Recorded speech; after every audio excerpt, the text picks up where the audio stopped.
Very good morning.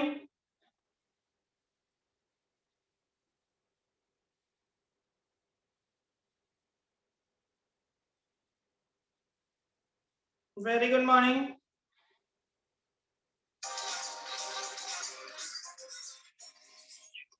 एक second बेटा।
हाँ जी, तो कल अपन ने एक एग्जाम्पल लिखा था और हमने कहा था कि अगर आपको क्वेश्चन में सब कुछ गिवन हो लेकिन आपको रेट ऑफ इंटरेस्ट ना गिवन हो तो आपके पास दो ऑप्शन आते हैं।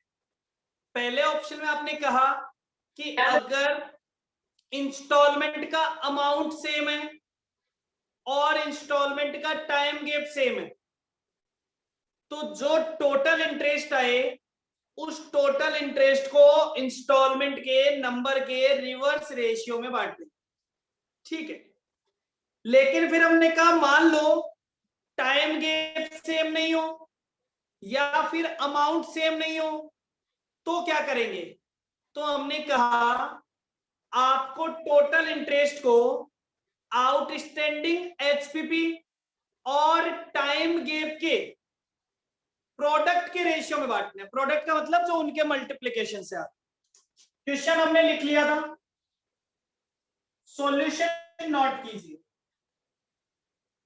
सॉल्यूशन, सबसे पहला काम था टोटल इंटरेस्ट निकालना।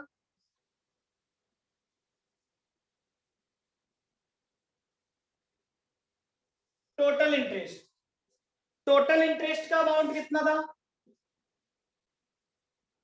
एचपीपी। हायर परचेज प्राइस बताइए कितना था टोटल 1,20,000।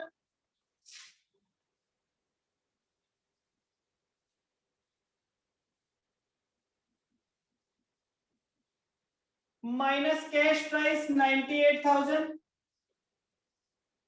तो टोटल इंटरेस्ट था 22,000। इस टोटल इंटरेस्ट को हमें बांटना है प्रोडक्ट के रेशियो में। ये हमने लिख लिया था, टेबल बनानी बाकी थी है ना। पहले टेबल ध्यान से देखेंगे, पहले टेबल का फॉर्मेट देख लेंगे फिर बनाएंगे मेरे साथ।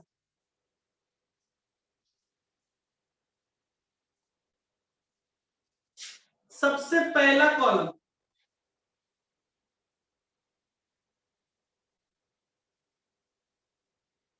सबसे पहला कॉलम वही सेम, लेकिन इस क्वेश्चन में डेट भी दी हुई है तो हम लिख देंगे date, number of instalment.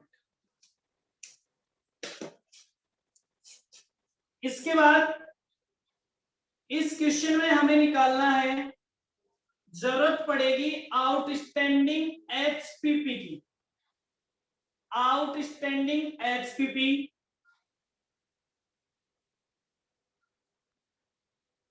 Eight the beginning. Outstanding HPP at the beginning.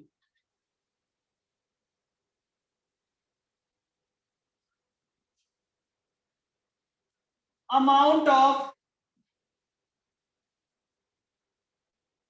Instalment, और इसके बाद हमें जरूरत पड़ेगी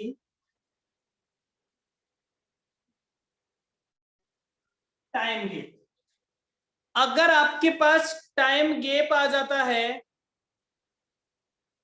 अगर आपके पास टाइम गेप आ जाता है, तो क्या आप प्रोडक्ट निकाल सकते हैं? प्रोडक्ट किस किस का? Outstanding HPP multiplied by time gap, outstanding HPP multiplied by time gap. Product निकालने के बाद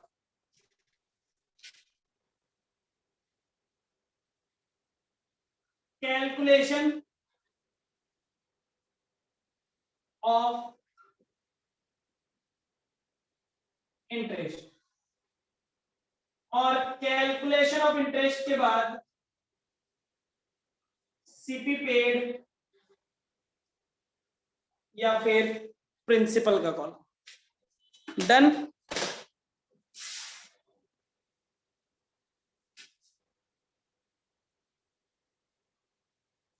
यहां तक क्लियर है सभी को?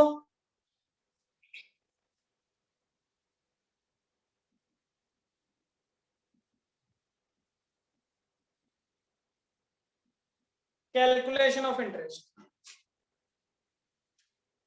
मुझे आप डेट बताएंगे फटाफट कल वाले एग्जांपल की डेट बताएंगे। सबसे पहली डेट थी 1 जनवरी 2015 या 16? 1 जनवरी 2015 डाउन पेमेंट। फिर था 1 अप्रैल 2015, देर आफ्टर 30 सितंबर 2015।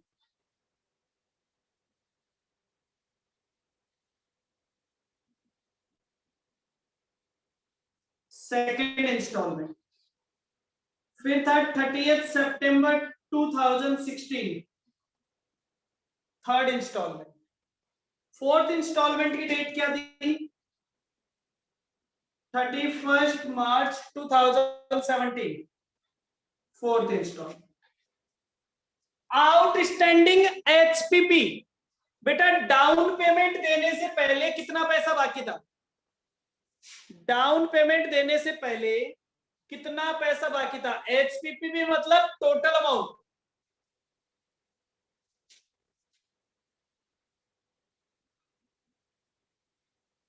$1,20,000, 1,20,000। डाउन पेमेंट का अमाउंट कितना था? डाउन पेमेंट 10,000 था। Down payment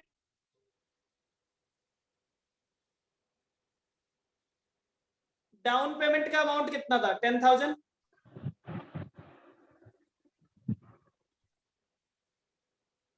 yes no reply करते जाए साथ साथ फटाफट से। Yes sir. हाँ। टाइम गेप, बेटा जिस दिन खरीदा और जिस दिन डाउन पेमेंट दिया उसमें टाइम गेप होता है क्या?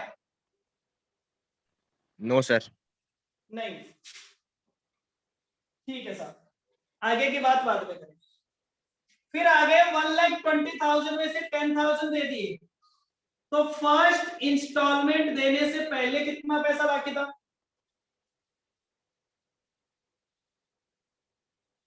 1,10,000। फर्स्ट इंस्टॉलमेंट कितने रुपए का था? First instalment 30,000। टाइम गेप बताइए, टाइम गेप। टाइम गेप था 3 मंथ्स। और आगे चलिए, 1,10,000 में से 30,000 दे दिया तो अमाउंट बच गया 80,000। सेकेंड इंस्टॉलमेंट कितने रुपए का था? 20,000 का। और टाइम गेप कितना था? टाइम गेप हो गया 6 मंथ्स। फिर आगे चले, थर्ड इंस्टॉलमेंट से पहले अमाउंट बचा 60,000, इंस्टॉलमेंट पे हो गया 30,000 का, टाइम गैप हो गया 12 मंथ्स। फिर आपने कहा साहब अमाउंट बचा 30,000, ये भी था 30,000, टाइम गैप हो गया 6 मंथ्स। क्लियर? कितनी डिटेल अवेलेबल है? अब यहां पे देखिए, यहां पे कोई प्रोडक्ट नहीं है, आउटस्टैंडिंग एचपीपी को मल्टीप्लाई किया टाइम गैप से तो प्रोडक्ट हो गया नील। अगर प्रोडक्ट नील है तो कोई भी इंटरेस्ट नहीं है, कोई भी इंटरेस्ट नहीं है, मतलब डाउन पेमेंट पूरा का पूरा क्या है, प्रिंसिपल। अब आ जाओ सर, अब पहले सारे प्रोडक्ट निकालने पड़ेंगे। क्यों मैंने पूरा बनाया? प्रोडक्ट निकालिए। 1,10,000 multiplied by 3, 1,10,000 multiplied by 3, 3,30,000। 80,000 multiplied by 6, 80,000 multiplied by 6, 4,80,000। 60,000 multiplied by 12, 7,20,000। और 30,000 मल्टीप्लाइड बाय 6, 1,80,000। ये लीजिए,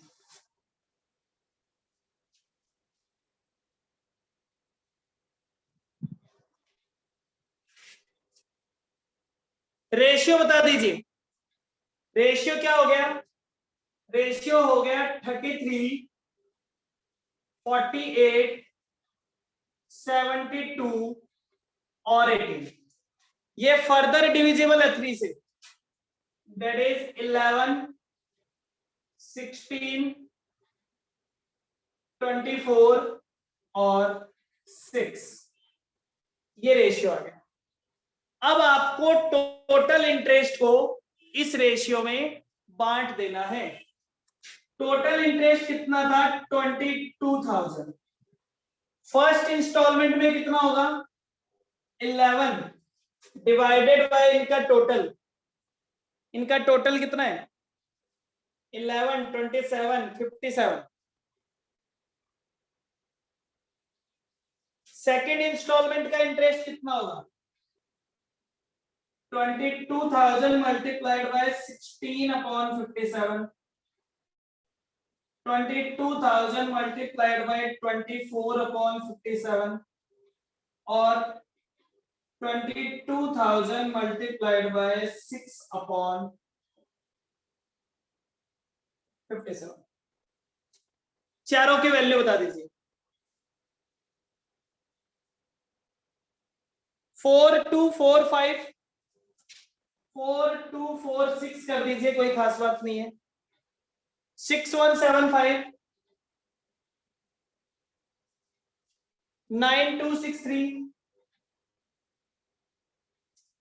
एंड 2,316। सीपी पेड आ जाएगा 30,000 minus 4,246, that is 25,754। 20,000 minus 6,175, that is 13,825. 30,000 minus 9, 20,000, 737. 30,000 minus तो 27,684। ये लीजिए, क्लियर?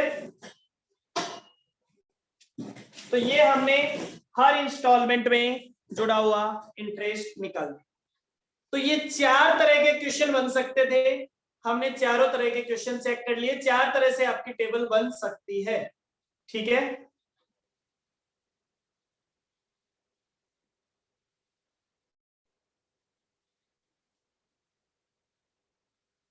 डन?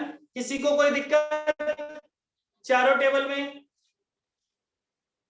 चारों टेबल में किसी को कोई भी दिक्कत है क्या?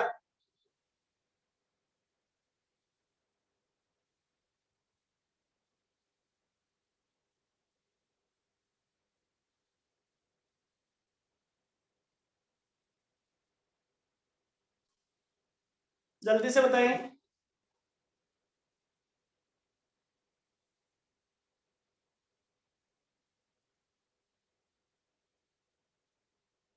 शशांक नहीं है।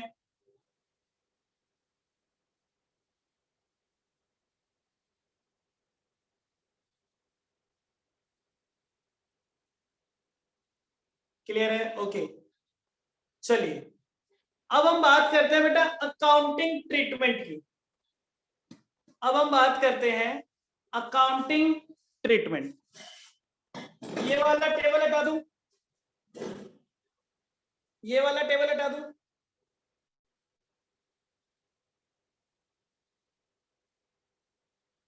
यस,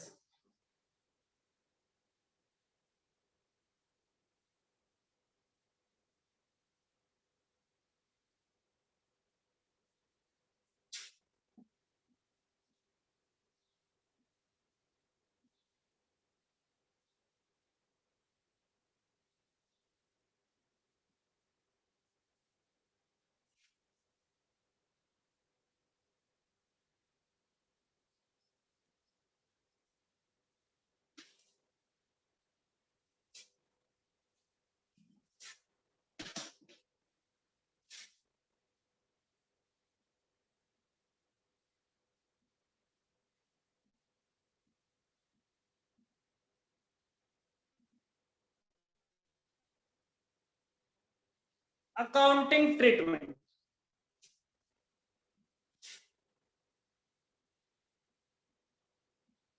बुक्स ऑफ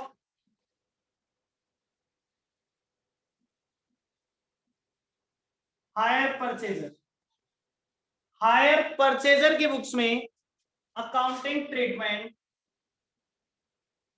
कर रहे हैं। सबसे पहले बात करते हैं first year, that is year of purchase. ये लीजिए, तो हमने कहा अकाउंटिंग ट्रीटमेंट, क्या अकाउंटिंग एंट्रीज करेंगे परचेजर के यहां पे पहले साल। एंट्री नंबर 1 किस चीज की एंट्री करेंगे बेटा? Purchase on hire basis, purchase on hire basis. क्या एंट्री करेगा परचेजर, कोई बता सकता है? परचेजर सबसे पहले क्या एंट्री करेगा? परचेजर सबसे पहले क्या एंट्री करेगा पहले साल?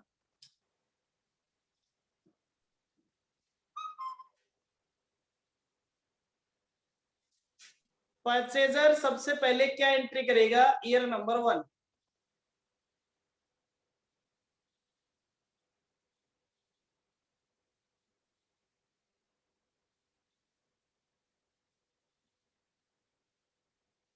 Asset account debit to credit, वो लिखेगा हायर असेट। मतलब जो भी असेट हायर पे परचेज, अगर उसका नाम दे रखा है तो ठीक है, असेट का जैसे मशीनरी तो मशीनरी अकाउंट, और अगर मशीनरी नहीं है तो hire asset account. Debit to hire vendor account. बेटा अमाउंट में क्या आएगा? अमाउंट में कैश प्राइस आएगा या हायर परचेज प्राइस आएगा?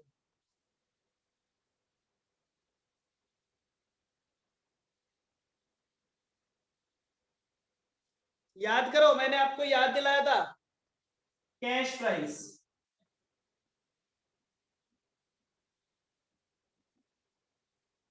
Entry number 2, when down payment में, डाउन पेमेंट करेगा तो हायर परचेजर डाउन पेमेंट करने की क्या एंट्री करेगा? किसको पैसा देगा? Hire vendor, hire vendor account debit to cash and bank account.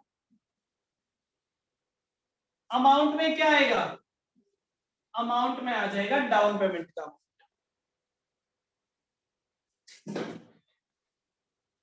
Entry number 3, entry number 3।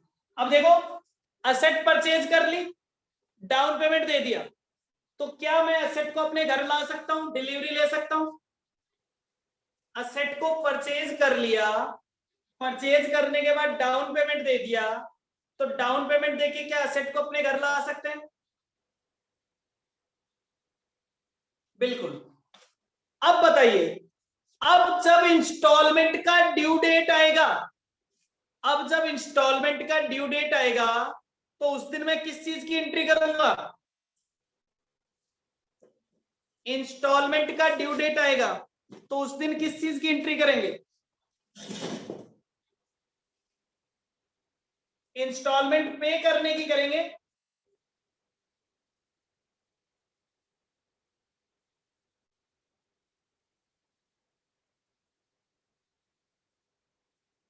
Due करेंगे।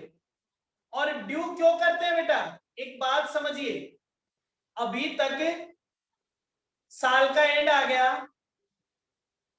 जो इंस्टॉलमेंट होगी उसमें कुछ अमाउंट तो होगा प्रिंसिपल का और कुछ अमाउंट होगा इंटरेस्ट का।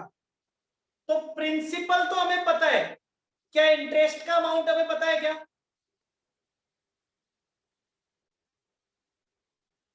क्या प्रिंसिपल का अमाउंट तो हमें पता है, क्या इंटरेस्ट का अमाउंट पता है?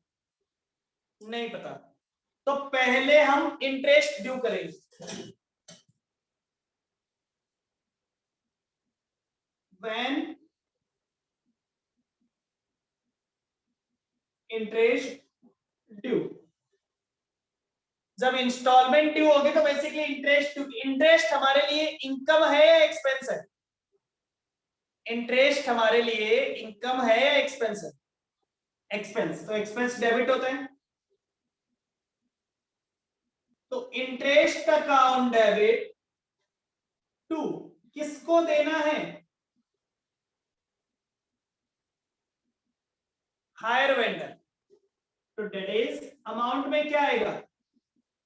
Interest of installment. Entry number 4,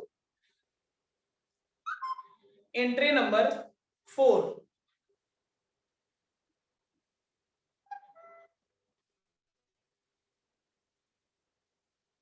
entry number 4।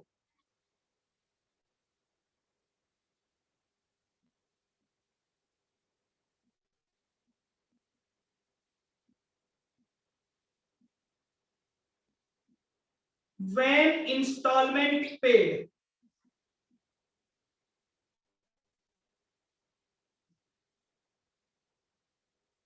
फिर हमें इंस्टॉलमेंट का पेमेंट करना पड़ेगा,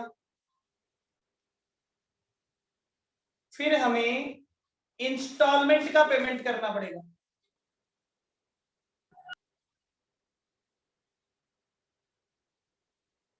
क्या एंट्री करें इंस्टॉलमेंट का पेमेंट करने की?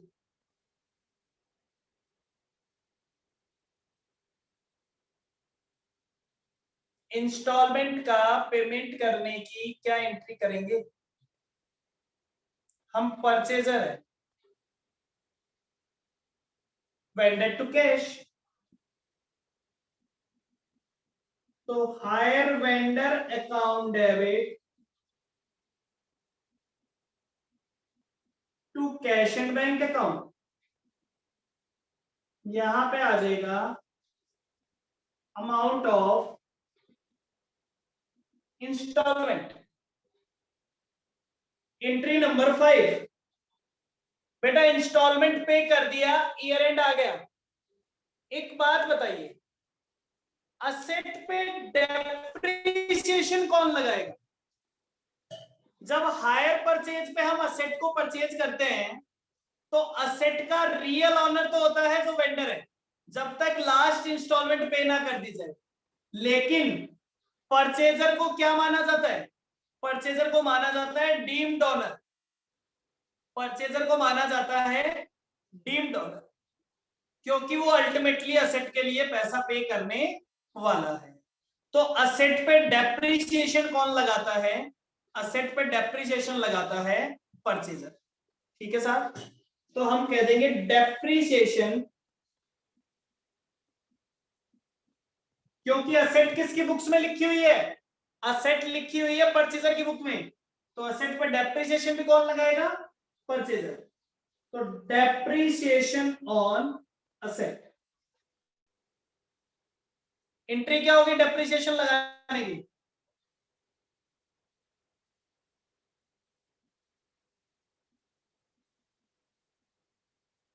Depreciation account debit to hire asset. Amount में लिख दीजिए depreciation on asset. Clear? 5 entry तो ये हो गई पहले साल। Entry number 6, entry number 6 transfer depreciation and interest to P&L account. Year के एंड में डेप्रिसिएशन और इंटरेस्ट को क्या कर दिया जाएगा? P&L अकाउंट में ट्रांसफर कर दिया जाएगा। एंट्री क्या हो जाएगी? P&L account debit to depreciation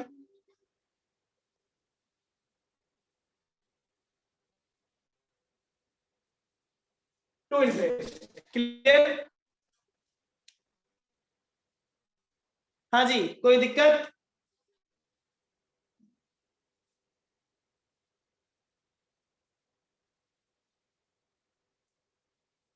चलिए, अब एक बात बताइए, ये तो हो गई पहले साल।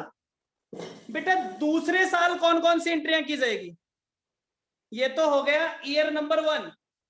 ईयर नंबर 2 में कौन कौन सी एंट्रियां की जाएगी? क्या परचेज करने की एंट्री दोबारा की जाएगी ईयर नंबर 2 में?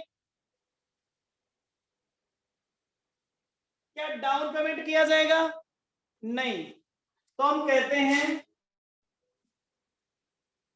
From the second year onwards, from the second year onwards entry 3, 4, 5 and 6 will be passed on year to year basis। ये लो साहब। तो सिंपल सा तरीका, बेटा आपको कोई दिमाग नहीं लगाना, ज्यादा से ज्यादा 6 एंट्री हो सकती है। पहले साल में 6 एंट्री होगी, उसके बाद के सालों में 4 एंट्री होगी। क्या आप ये याद रख सकते हैं?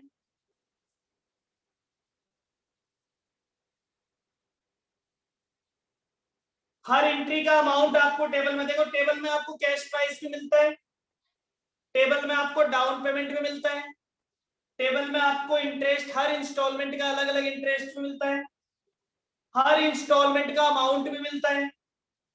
डेप्रिसिएशन आपको निकालना पड़ेगा, बस खत्म। क्लियर? तो क्या परचेजर की बुक्स में, अब मुझे बताओ, अगर आपको कहा जाए कि परचेजर की बुक में अकाउंट्स बनाने, तो कौन कौन से अकाउंट पूछ सकता है आपको? ये तो हो गई जनरल एंट्रियां जो आपको हर साल करनी। सारी जनरल एंट्री करने के बाद आप अकाउंट बना सकते हैं आराम से। तो आपसे कौन कौन सा अकाउंट पूछा जा सकता है? इंपॉर्टेंट अकाउंट कौन कौन से, कौन कौन सा पूछा जा सकता है? एक तो पूछा जा सकता है हायर असेट का अकाउंट, एक पूछा जा सकता है वेंडर का अकाउंट। इंटरेस्ट का अमाउंट तो बहुत रेयर सिचुएशन में पूछा जाएगा। क्यों? इंटरेस्ट ओपन होगा, P&L में ट्रांसफर हो जाएगा, ओपन होगा, P&L में ट्रांसफर हो जाएगा। तो 2 अकाउंट आपसे बेसिकली पूछे जाते हैं। कौन कौन से? एक तो हायर असेट अकाउंट, एक हायर वेंडर अकाउंट। 2 ही अकाउंट है जो आपसे रेगुलरली पूछे जा सकते हैं, क्योंकि वेंडर का अकाउंट तभी बनेगा जब इंटरेस्ट सही आए, असेट का अकाउंट तभी बनेगा जब डेप्रिसिएशन सही आए। क्लियर? तो डेप्रिसिएशन और इंटरेस्ट उसको वैसे ही पता चल जाता है, आपने सही लिखा। क्लियर है पूरा? हटा सकता हूं इसको, नोट कर लिया सभी ने?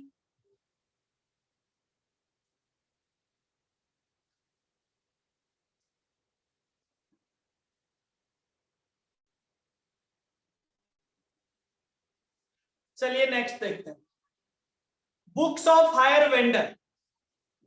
बुक्स ऑफ हायर वेंडर,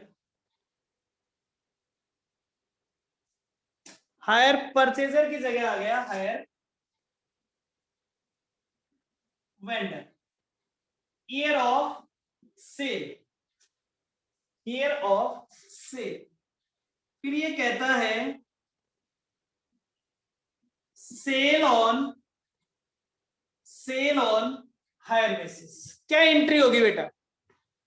जब वेंडर हायर बेसिस पे सेल करेगा तो क्या एंट्री करेगा? उसका opposite, hire purchaser account debit to asset लिखेगा या सेल्स लिखेगा? असेट लिखेगा या सेल्स लिखेगा? To hire sales. एक उसके यहां पे नॉर्मल सेल हो रही होगी, एक उसके यहां पे हायर सेल हो रही होगी। प्राइस में कौन सा प्राइस आएगा?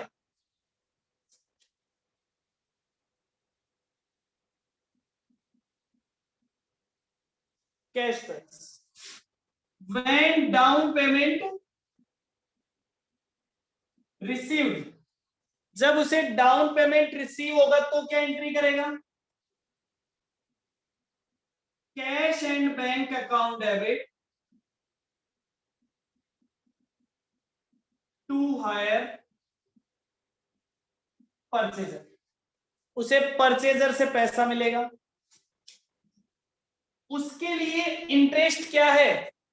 उसके लिए इंटरेस्ट इनकम है, तो वो एंट्री करेगा hire purchaser account debit to interest.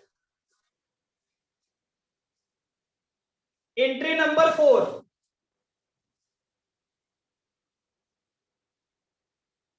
When installment received, जब उसे इंस्टॉलमेंट रिसीव होगी तो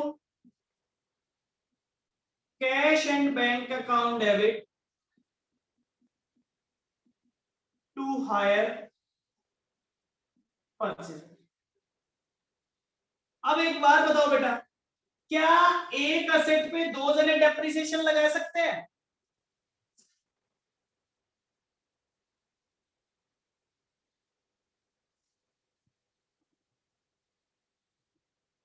नहीं। तो 4 एंट्रियां तो हो गई। इसके यहां पे एंट्री नंबर 5 क्या की जाएगी? एंट्री नंबर 5,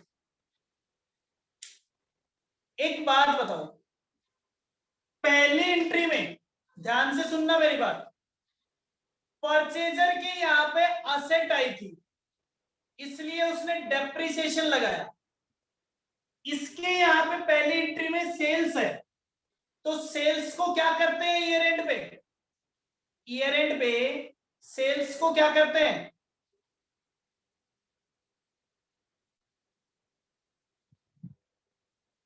ट्रेडिंग अकाउंट में ट्रांसफर कर देते हैं। ट्रेडिंग अकाउंट बनाते हो तो लिखते हो बाय सेल्स। तो एंट्री नंबर 5 ये क्या करेगा? Transfer hire sales to trading account. Entry क्या हो जाएगी? Hire sales account debit to trading account cash price. Entry number 6, depreciation तो लगेगा ही नहीं, तो ये कह देगा transfer interest to P and L account. Entry हो जाएगी interest account debit to P and L account. अब मुझे बताइए साहब, सेलर के यहां पे, सेलर के यहां पे, सेलर के यहां पे दूसरे साल से कौन कौन सी एंट्री होगी? क्या सेल वाली एंट्री दोबारा होगी? नहीं। क्या डाउन पेमेंट की होगी? नहीं। एंट्री नंबर 3 बिल्कुल होगी। एंट्री नंबर 4 इंस्टॉलमेंट ड्यू किया, इंटरेस्ट ड्यू किया जाएगा, इंस्टॉलमेंट रिसीव किया जाएगा। जब सेल की नहीं कर रहे तो सेल को ट्रांसफर भी नहीं करेंगे। And 6 will be passed on year to year basis। ये लीजिए साहब। तो वेंडर के यहां पे, वेंडर के यहां पे पहले साल 6 फिर 4, परचेजर के यहां पे, और वेंडर के यहां पे पहले साल 6 फिर 3। डन। किसी को कोई दिक्कत?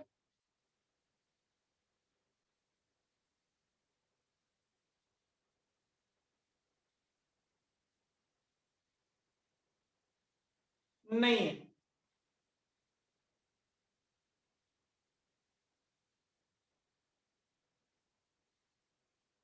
तो बस आज के लिए इतना ही। अब आपका काम क्या है, मेरी बात ध्यान से सुन लीजिए। कल आपको ये सारी एंट्रियां याद होनी चाहिए सभी को। मैं किसी से भी कोई सी भी एंट्री पूछ सकता हूं, ठीक है? मैं किसी से भी कोई सी भी एंट्री पूछ सकता हूं। पक्का? चलिए एक छोटा सा होमवर्क और देता हूं आपको। 1 मिनट।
क्वेश्चन नंबर 5 और क्वेश्चन नंबर 6 की टेबल बनाएंगे आप।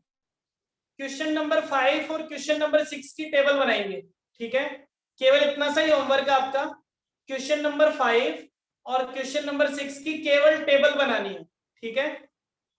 फर्स्ट और सेकंड की आपने बना ली थी, 5 और 6 की टेबल बनानी है आपको। Okay, question number 5, question number 6 ये लर्न करना है और 5 और 6 की टेबल बनानी है। ओके,